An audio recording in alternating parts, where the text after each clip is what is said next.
ये जो सर खड़े हैं जिन्होंने अपना नाम बताया मुन्ना खान, शायद या तो इनके रिश्तेदार होंगे या इनके घर वाले होंगे। साबित तो करो, घुसपैठिया साबित तो करो। अरे जो लोग कहते हैं ना हम काट सकते हैं, जो बचपन से ही पहले कटते हैं फिर काटने की कोशिश करते हैं, वो तो पहले ही कटे हुए हैं, उनको क्या काटना। वो तो पहले ही कटवे बन गए। हरी सिंह नलवा ने साड़ियाँ डलवा के ये लोग अभी तक अपनी औकात नहीं बोले। जाते हैं हज करने, साले 2 टके के इन लोगों को बोलते हैं ये झूठे मुसलमान आ गए। बताइए किसी भी मुल्क में इनको आज तक नागरिकता मिली है?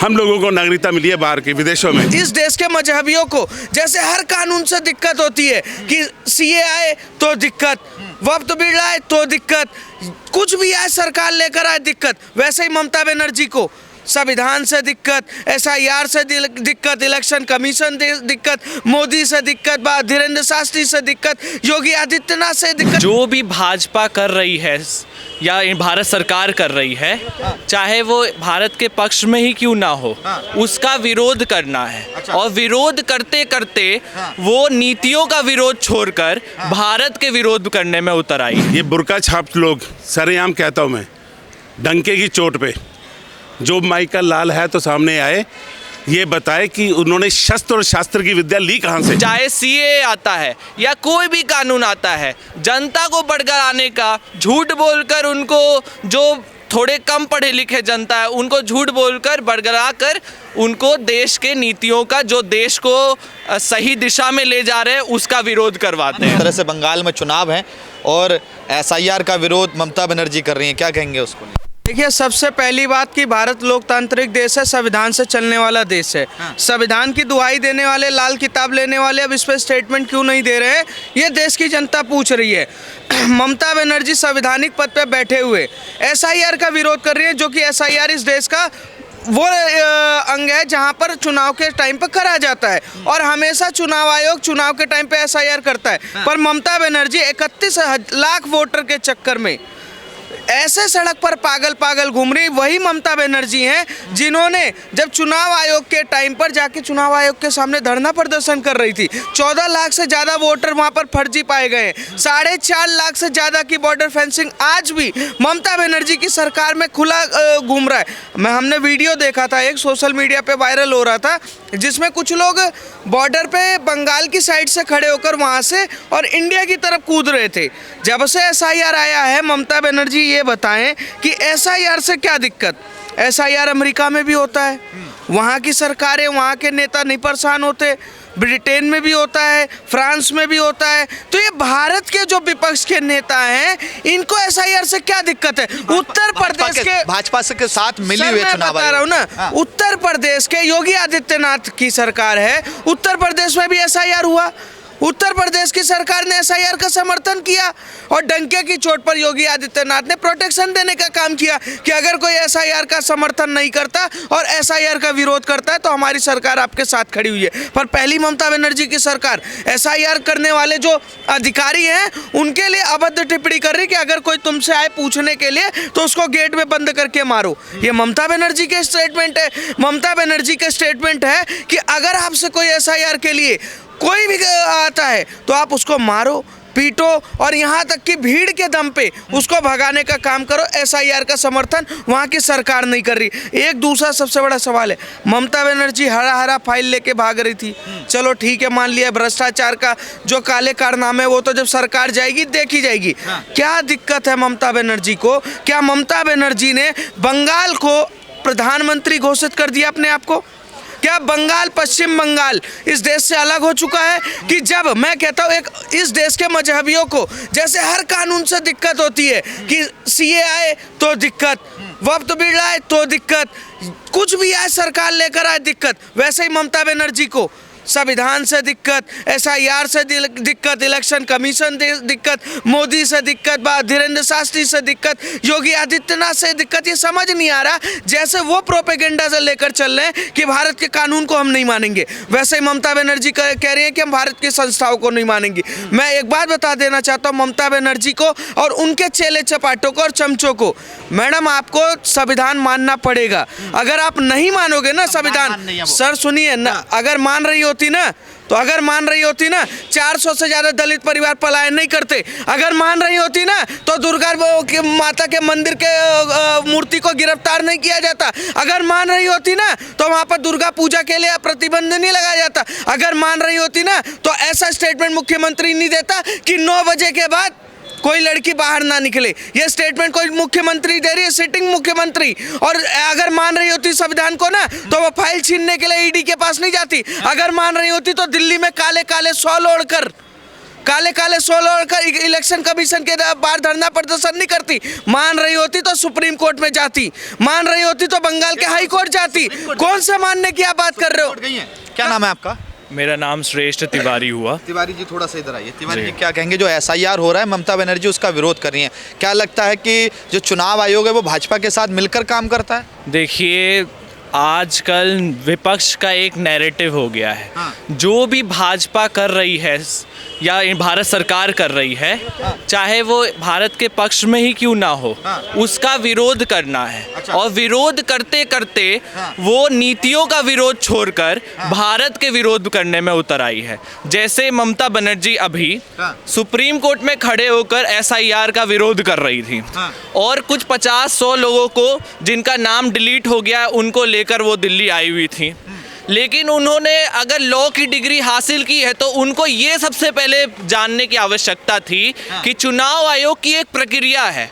उस प्रक्रिया में फॉर्म 7 आता है। अगर किन्हीं का नाम 50-100 लोगों का नाम, जो हर चुनाव के पहले लोगों का नाम डिलीट हो ही जाता है क्योंकि मानवीय प्रक्रिया है।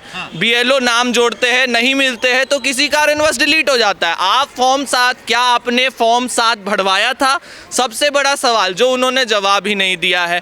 बस लोगों को बड़गलाकर जो विपक्ष जैसे इन्होंने भी कहा, चाहे CAA आता है या कोई भी कानून आता है, जनता को बड़गलाने का, झूठ बोलकर उनको, जो थोड़े कम पढ़े लिखे जनता है उनको झूठ बोलकर बड़गला कर उनको देश के नीतियों का, जो देश को सही दिशा में ले जा रहे हैं उसका विरोध करवाते हैं। भाजपा सही दिशा में ले जा रही है भाजपा, भारत सरकार भारत को बिल्कुल सही दिशा में लेके जा रही है। चाहे हम अर्थव्यवस्था देखें या भारत का रक्षा बजट देखें, 2014 से लगभग रक्षा बजट आज इतने स्थिति पर आ गया कि हम विश्व के सबसे सर्वोच्च स्थानों में से एक हासिल कर चुके हैं। ऐसा हमारा रक्षा बजट है। अर्थव्यवस्था हमारी जो पर कैपिटा इनकम थी पिछले 10 सालों में दोगुनी हो गई है लोगों की। ये सब एक मापदंड है जो ये बताता है कि भारत सही रास्ते में विकास की ओर अग्रसर है। लेकिन इन विपक्षियों को ये पच नहीं रहा है, इसीलिए भारत के नीतियों का विरोध करने में लगे हुए हैं। अगर ममता बनर्जी SIR का विरोध कर रही हैं और नरेंद्र मोदी कह रहे हैं कि भारत में घुसपैठिए हैं,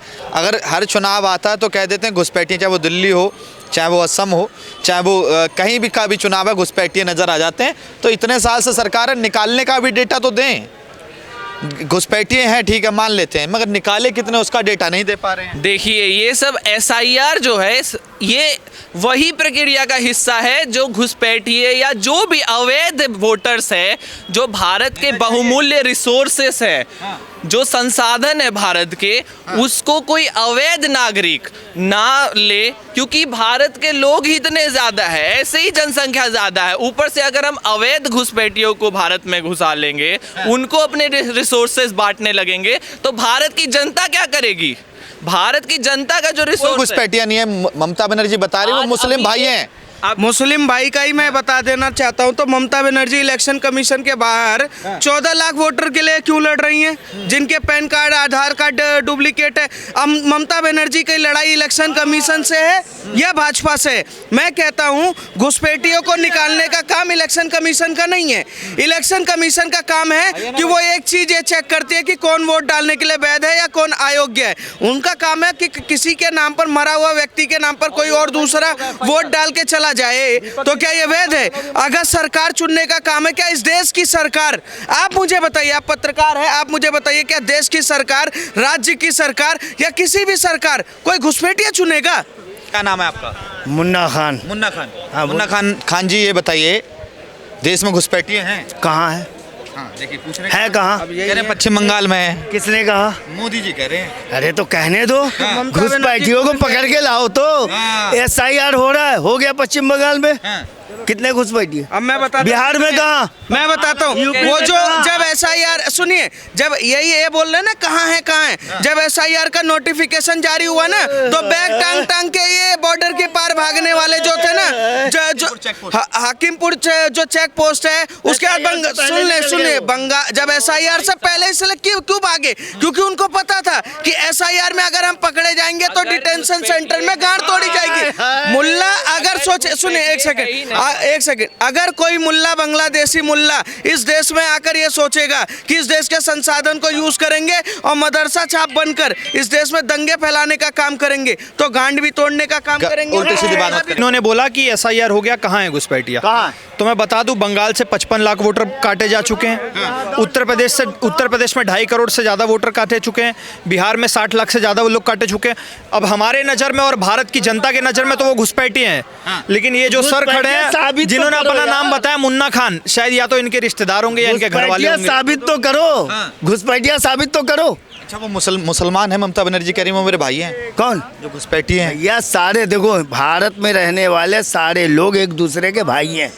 समझ गए? वो सरहद पार करके तुम लोग बस हिंदू मुसलमान इसी में लगे रहे, तो इसके अलावा कुछ नहीं हाकिमपुर है। चेक पोस्ट जाके देखा। अबे अमेरिका यहाँ गाड़ तोड़े पड़ा है, उसकी फिक्र ना है। हिंदू मुसलमान अमेरिका की बात सुने, 6 साल की बच्ची को देवी मानने वाले और 6 साल की बच्ची को बीवी मानने वाले भाई नहीं बन सकते। कभी नहीं बन सकता। मैं तो नहीं मानता ऐसे लोगों को भाई।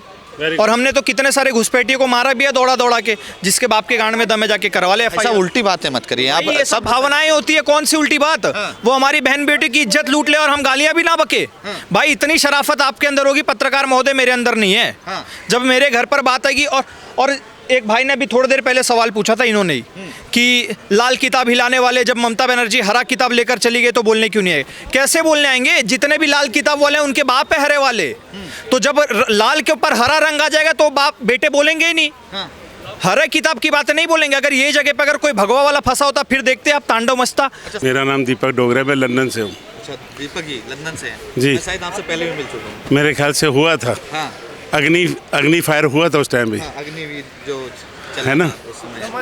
ये बताइए SIR चल रहा है पश्चिम बंगाल में, ममता बनर्जी काले SIR पूरे हिंदुस्तान में चलना चाहिए। नहीं SIR पूरे हिंदुस्तान में, पूरे हिंदुस्तान में। चुनाव आयोग मिला हुआ है ना भाजपा के साथ। मैं कह रहा हूँ चुनाव आयोग नहीं मिला, ये देश की जनता चाहती है। इस देश की विदेशों में भी रह के भाई साहब ने क्या बोला, 6 साल की बच्ची के साथ बलात्कार करने वाला और 6 साल की लड़की को देवी मानने वाले। कौन भाई कर रहा है बलात्कार, ये बताइए ना। कितने केस चाहिए हिंदुस्तान में? कितने केस हैं जो दब जाते हैं? इनके घर के पर्दे जो है ना, सबसे पहले ये बुर्का छाप लोग, सरेआम कहता हूँ मैं, डंके की चोट पे जो माइकल लाल है तो सामने आए, ये बताए कि उन्होंने शस्त्र और शास्त्र की विद्या ली कहाँ से। हमारे तो लोगों को नपुंसक बना दिया हमारी सरकारों ने। सर 5 उंगली एक बराबर नहीं, सारे मुसलमान एक जैसे नहीं है, सारे हिंदू एक जैसे नहीं। कुछ लोग होते हैं गलत होते हैं, मैं मगर तो कहता हूँ जो गलत हैं वो सबसे सही हैं, और ये जो चुप करके तमाशा देखते हैं वो सारे गलत हैं। पक्की बात है ना? तुम्हें देश बटा, तुम्हें मुसलमानों की कंट्री मिली, वो साले आज तक 4 कंट्रियों में भूखे नंगे हैं। इनको वो अक्ल नहीं आ रही कि तुम यहाँ रह के राज कर रहे हो, फिर भी शांति से नहीं रह रहे। आज तो पाकिस्तान में बम फूट गया कराची। अरे फूट लेंगे, वो है ही बम, वो बैठे ही बम पे, वो जलन की भावना पर बैठे हैं। अच्छा जलन की भावना पर बनी हुई कंट्री कभी भी सक्सेस नहीं होती। भाई आप थोड़ा सा इधर आइए, माइक दे दो। जी, आपके लिए मैं ये कहना चाहता हूँ, अब आप छोटे छोटे चैनलों के ज़रिए, छोटे छोटे, ऐसा नहीं है आप हमारे लिए कोई छोटी यूट्यूबर हैं तो आपके लिए कुछ नहीं है, आप भी उस हिस्सा हैं। आप भी उन छोटे छोटे, हमारी वजह से अगर 10 लोग सुन लें हमारी बात तो समझ लीजिए इस देश का बेड़ा पार हो जाए। इस देश में हर आदमी को कम से कम हर घर में शस्त्र रखने की विद्या देनी चाहिए। शस्त्र रखने की। बिल्कुल। RSS ने लाठी पकड़ा दी। अरे लाठी छोड़िए, अब तो गन रखनी चाहिए। गन रखनी चाहिए, बिल्कुल अलाउड होना चाहिए, बिल्कुल सबको होना चाहिए, हिंदुओं को।